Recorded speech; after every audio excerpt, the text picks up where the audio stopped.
Hello everyone, my name is John and I will be presenting our work, Winning the Lottery Ahead of Time, Efficient Early Network Pruning. Neural network pruning has validated that neural networks are highly overparameterized by showing that the same performance can be achieved while removing a large number of parameters. In general, we need to first train the network to convergence, then prune the individual weights of the trained network, and finally fine-tune the resulting network. However, this way of pruning has two major drawbacks. First, the training phase of the dense network is not improved at all, since we can only operate on a pre-trained network.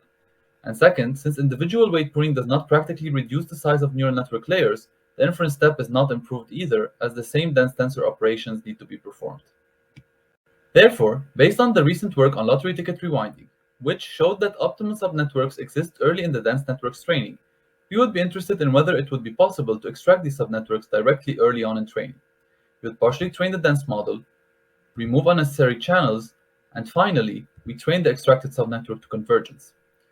We achieve this by removing the parameters that least affect the neural tangent kernel when the latter enters the stable state.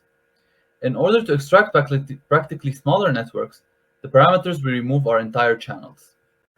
In order to achieve this, we leverage the close relationship between the neural tangent kernel and the gradient flow. This relationship, coupled with the fact that preserving the gradient flow has been shown to also preserve the gradient of the loss with respect to the output, leads us to conclude that preserving the gradient flow also preserves the neural tangent kernel. Therefore, we use the following importance score proposed in a previous work, which scores individual weights that least affect the gradient flow. It has been shown that in practice, neural networks transition between an initial rich active regime where the neural tangent kernel is changing rapidly and a lazy kernel regime where the neural tangent kernel is roughly constant. This can be clearly seen in the following plot, where we can see that the NTK norm changes rapidly in the beginning of training, but somewhat stabilizes after some training time. Since we are removing parameters with the goal of preserving the neural tangent kernel, we would like to prune the network when the neural tangent kernel becomes roughly constant. In order to detect the transition to lazy kernel regime in practice, we leverage that constancy in the NTK has been shown to be a consequence of a constant weight norm.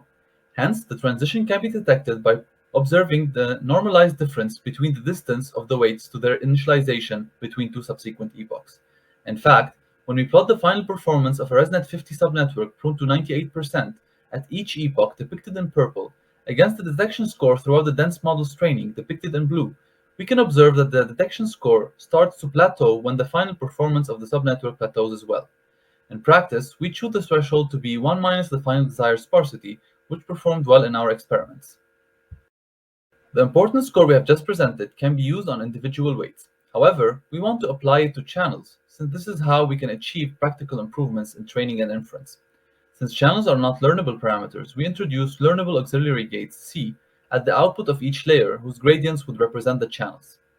If we take, for example, a linear layer, where X is the input and B is the bias, we multiply the output of the linear layer by the learnable auxiliary gates, which would allow us to backpropagate through them and thus score them with the previously defined score. Here we can see results of VGG16 on the image classification task of CIFAR 100. All baselines are compared at around 98% weight sparsity. In the structured case and the unstructured case, we can see that EarlyCroP achieves the highest test accuracy among all baselines, preserving and even outperforming the dense model's test accuracy.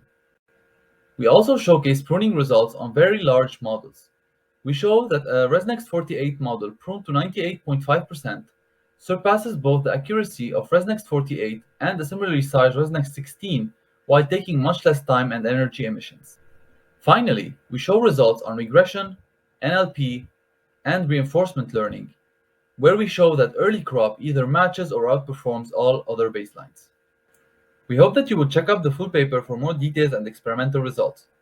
This work has been in collaboration with Daniel Zügner, Bertrand Charpentier, Simon Geisler, Morgane Ayle, and Professor Stephan Günnemann.